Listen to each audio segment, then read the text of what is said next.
I'll try not to be too long. I'm Hayden's dad, and when he was a young boy, we used to go to a camp in Ontario, and he would just go around. We'd be like, "Where's Hayden?" It was a safe camp, so we didn't really worry about where he was. And he'd be over on an 80-year-old's porch talking about their zucchinis and Raggy, remember? And he'd be there, and we'd come over, and he'd go, "Oh, sorry, is he bothering you?" He's like, "No, he's the only kid that pays any attention to us." And he would do that. He would just go around and he would spend time with these older people, and he would ask them questions, and they would ask him, and they would just have this conversation. They'd be there for an hour talking. So I'm telling you, Hayden, when any of us take our eyes off ourselves and we pour into other people, that's when God will use us.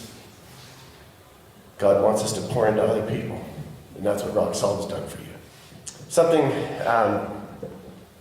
Dr. Redwine was talking about this week was pain is not something to. It's good for us. It tells us when we have a broken bone or a rib that's out, that to take care and to go easy on that and to tend to it and get help for that. So I've personally gone through a lot of pain in the last 15 months. I've lost my mom and my dad.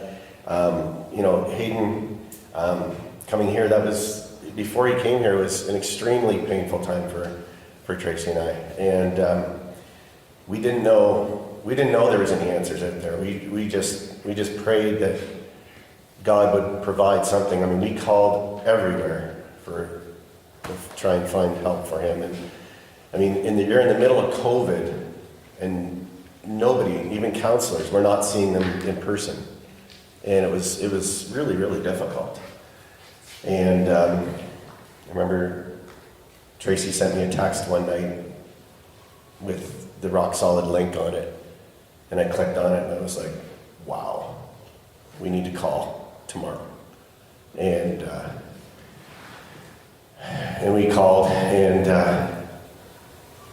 God has turned, the pain that we had into good. And he's brought this place into our lives, and I just can't thank you guys enough. Right? When I think about what you've done for my family and for my son, I tear up every time. It just means that much to me.